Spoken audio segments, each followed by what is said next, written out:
Magandang umaga mga bossing. At meron tayong ginagawa rito sa ating shop sa Manila. Isang Kia Picanto ba to? Picanto pre, no? Kia Picanto mga bossing. Ang issue nito ay pag naka-idle daw siya ng matagal, nagka-cut off ang ating compressor. O parang patay-sindi. Okay, dahil 3-cylinder lang tong ating makina, pagka masyadong mainit ang temperatura ng high side ng aircon, pwedeng damay yung ating makina dahil nahihirapang mag-pump yung ating compressor, kaya pwedeng nagka-cut off yung ating compressor. So, masyadong high pressure. Kumbaga sa aircon ng bahay, parang nagka-cut off yung OLP niya, yung overload protector niya. Dahil nga masyadong mainit yung ating temperatura ng aircon, nagkakaroon ng pag-cut off. Tapos syempre, yung idle niyan, medyo mas mababawasan pa, kaya dagdag pa doon yung magbaba ng idle ng RPM, kaya nag-go-off yung ating compressor. Patay-sindi. Siguro baka ma-encounter nyo yan pagka sobrang init ng panahon, naka-idle ka lang, nag-aantay ka, traffic, or kaya naman ay matagal na nakaparada.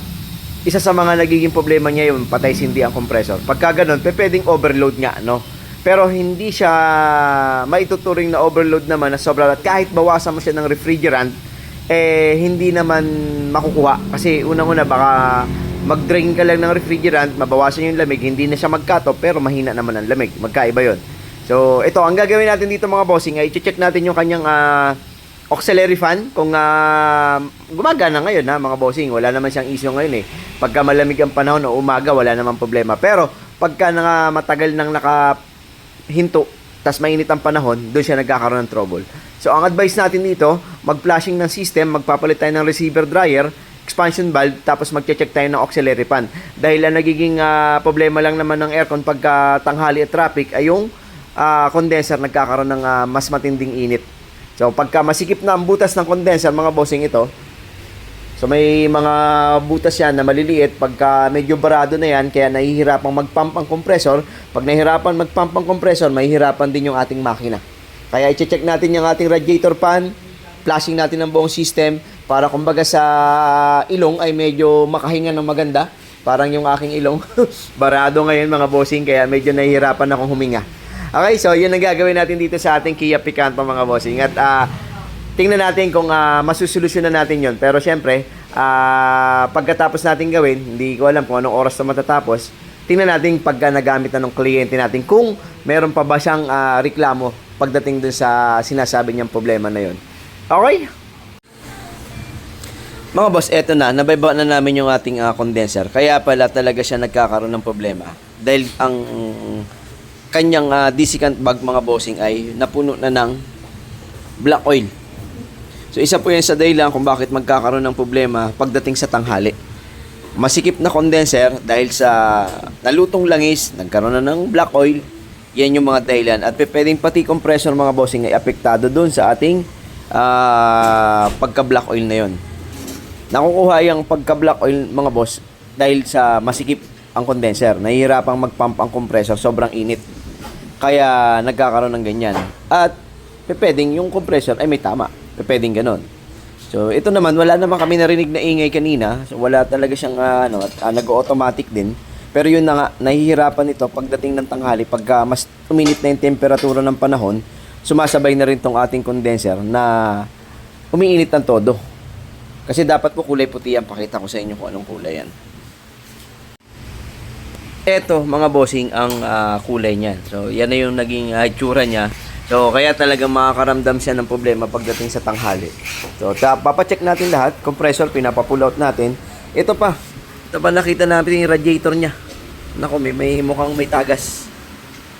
So, baka mamaya, isa sa mga dahilan yung pagbawas ng tubig at kasama rin yung temperatura ng makina, mga bossing.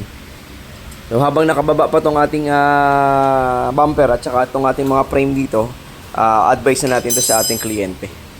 Target natin mga bossing sa pan, kaya natin tatanggalin ay silipin yung commutator at saka yung carbon. Kasi kahit nasabihin gumagana yung pan, kung wala na sa tamang speed, isa sa mga dahilan niya kung magkakaroon ng high pressure yung aircon. Ito na yung ating radiator fan mga bossing. Mahaba pa naman yung carbon. Meron pa naman. Ayan. Ang nakita ko lang, maitim yung commutator. So, linisin lang natin to para mas manumbalik yung kanyang contact kay carbon brush. So, goods pa naman tong ating pan. So, titingnan natin lahat ng mga detalye. Kung ano yung naging punot dulo ng ating problema na nagkakaroon ng patay sindi sa mainit na panahon itong ating Kia Picanto, mga bossing. Ayan, no? Goods naman to. Ito na yung ating commutator na nalinis natin, mga bossing. So, ganyan dapat. Malinis ang contact para at least maganda ang ikot, mga bossing.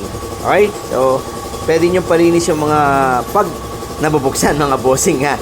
Kasi may mga motor po kasi na hindi naman nabubuksan. Pero pagka nabubuksan ng mga motor at meron ng mga 2-3 taon o 4 na taon, mas mabuting ipasilip nyo kung good pa ba yung carbon brush at commutator.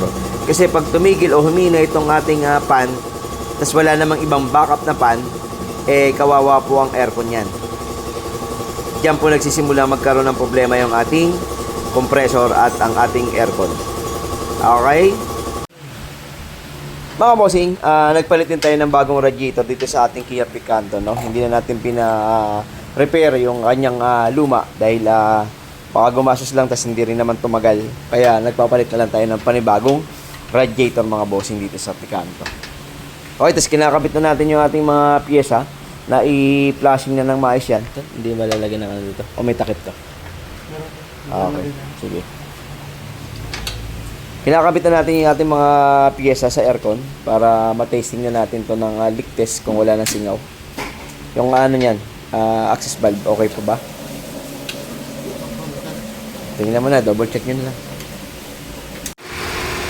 Mga bossing, ito na yung ating Kia Picanto. Naloadan na namin ng refrigerant. Ang low side natin, mga bossing, 25 lang. High side natin, wala pang 125. Okay, so dahil bago ang condense, bago ang radiator, bagong flashing, bago evaporator, ang expansion valve ng evaporator, receiver dryer, isa yun sa mga dahilan kung bakit mas mababa ang reading, mga bossing, ngayon, no? Tapos tingnan natin yung lamig sa loob. Nag-automatic naman, naka number 2.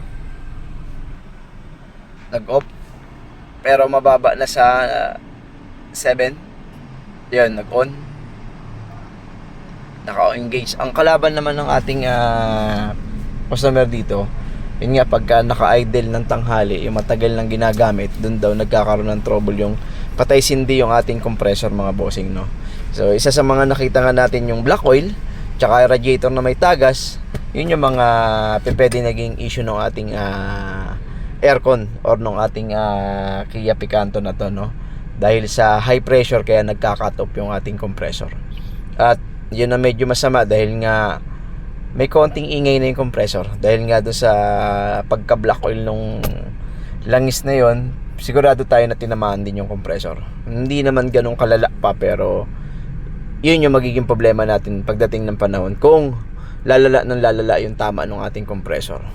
So okay, yun lang, mga bossing. Share lang namin sa inyo pagka may mga ganong problema, pa-check nyo na kaagad, lalong-lalo na kung meron kayong pagbabawas ng tubig sa radiator, kasi malaking epekto sa ating aircon yung pagtaas ng temperatura ng high side. Hindi kayo mag-overheat dahil sabi naman ng may-ari, hindi naman nag-overheat. Pero syempre, pagka nagbawas ng tubig, tataas ang temp, hindi agad makikita yan, pero apektado yung condenser na nakaharang dun sa ating radiator. Okay, ayun lang, mga bossing. Maraming salamat ulit sa inyo at syempre ingat lagi. God bless sa ating lahat. Thank you.